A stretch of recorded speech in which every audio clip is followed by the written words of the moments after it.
लक्ष्मण और मेघनाद का अब युद्ध शुरू हो जाता है। धनुआ पर धनुआ खड़क उठे, बाणों पर बाण बोल उठे।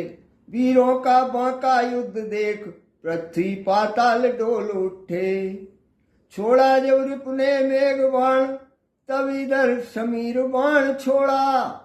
वह लगा छोड़ने अग्नि बाण, लक्ष्मण ने नीर बाण छोड़ा। जब मेघनाद ने मेघ बाण छोड़ा तो लक्ष्मण जी ने समीर बाण छोड़ दिया। जब मेघनाद ने अग्नि बाण छोड़ा तो लक्ष्मण जी ने पानी का बाण छोड़ दिया। नाना प्रकार की चतुराई दस कंदर तनय दिखाता था। कौशल किशोर के कौशल से आघात व्यर्थ ही जाता था।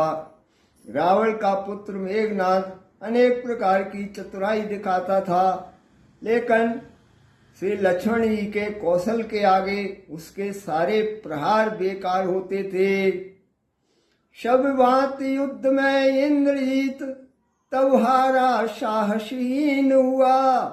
उर्मिला नाथ के बाणों से मूर्छित हो कर दीन हुआ। युद्ध में सभी प्रकार से मेघनाद परास्त हो जाता है और साहसीन हो जाता है। लक्ष्मण के बाणों से वह बार बार मूर्छित होकर दीनहीन सा हो जाता है।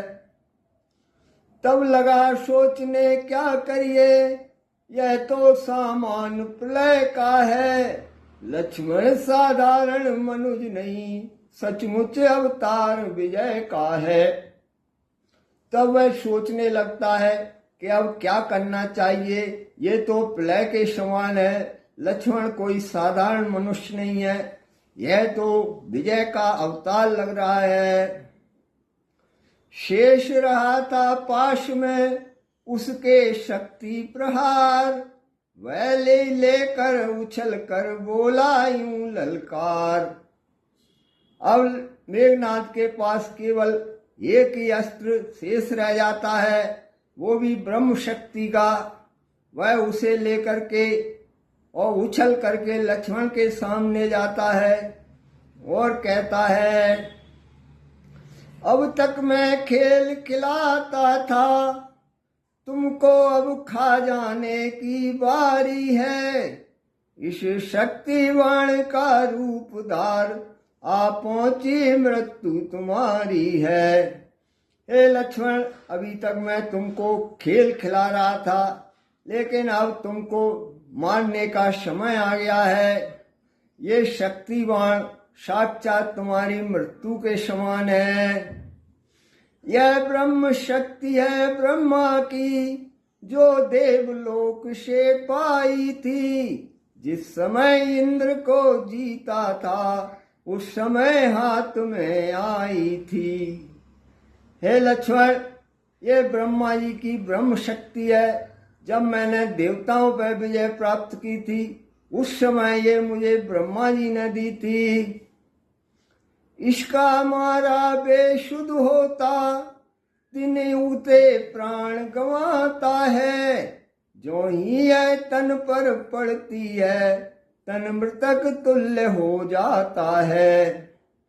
हे लक्ष्मण, इस शक्ति के प्रहार से आदमी पहले तो बेहोश होता है और जैसे ही दिन निकलता है वैसे ही अपने प्राण गंवा देता है। इसके शरीर पर पड़ते ही शरीर मृतक के समान हो जाता है। इसलिए समलो रघुवंशी, तू आज न बचने पाएगा। यह इंद्रजीत भूमंडल पर अब लखन जीत कहलाएगा। इसलिए हे रघुवंशी लक्ष्मण, अब तू संभल जा, आज तू बचने नहीं पाएगा। आज से इस पृथ्वी पर यह इंद्रजीत लखन जीत के नाम से जाना जाएगा। हंसकर लक्ष्मण ने कहा, इस मद पर धिक्कार। बाण गए मुंह दर गया, गई गदा तलवार। तब लक्ष्मण जी कहते हैं कि तुझे धिक्कार है, तेरे सभी बाण हार गए, मुगदर हार गए और गदा भी हार गए। जो भी हथियार तुम्हारे थे उन सब ने हारी मानी है। जब शस्त्र युद्ध में हार गए तो ब्रह्म युद्ध की ठानी है। हे दुष्ट, जो भी तेरे पास हथियार थे वो तो सारे निष्फल हो चुके हैं, तू हार मान चुका है। जब शस्त्र युद्ध में हार गया तो अब ब्रह्म युद्ध करने की बात कर रहा है। कितने भी आज पतित हो तुम, पर ब्राह्मण वंश तुम्हारा है। यह ब्रह्म शक्ति का आदर है, जिससे सर झुका हमारा है। हे मेघनाथ, तुम कितने भी नीचे गिर जाओ, लेकिन तुम्हारा ब्राह्मण वंश है और हम ब्राह्मणों का सम्मान करते हैं, इसलिए ये ब्रह्म शक्ति का मैं आदर करता हूँ और इसके आगे मैं शीश झुकाता हूँ। अन्यथा तुम्हारी ताकत को हम मट्टी धूल और करते। होता न प्रश्न ब्राह्मणपन का तो चकनाचूर और करते। अब ये ब्रह्म शक्ति को तू सामने लाया है, इसमें ब्राह्मणों के सम्मान का प्रश्न है। नियम तेरे शब्द तुझे धूल मिट्टी कर देते और सारे हथियारों को चकनाचूर कर देते। क्या चिंता ब्रह्म फांस द्वारा यह छत्री हारा जाता है। फिर चमकेगा कुछ घड़ियों को अब चंद्र ग्रहण में आता है। मुझे कोई चिंता नहीं है, इस ब्रह्म फांस के सामने यह छत्री अपनी हार स्वीकार करता है, लेकिन ये कुछ घड़ी का ही चंद्र ग्रहण के समान है, जो कि कुछ समय बाद फिर से चमकने लगेगा। यह कह छाती को आगे कर सुख से वह महाप्रार सहा, अपने संकट पर ध्यान न दे उस ब्रह्म शक्ति का वार सहा।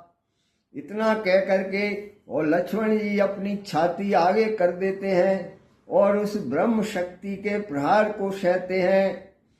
वो अपने कष्ट पर ध्यान नहीं देते, लेकिन ब्रह्मा जी के सम्मान का ध्यान देते हैं। बोल उठी संसार की गुप्त शक्तियां धन्य, रण में ब्राह्मण्यता नमो देव ब्रह्मांड। तब सारे संसार की शक्तियां धन्य धन्य कहने लगी कि धन्य ऐसे वीर जो रण में भी ब्रह्म शक्ति का सम्मान कर रहे हैं।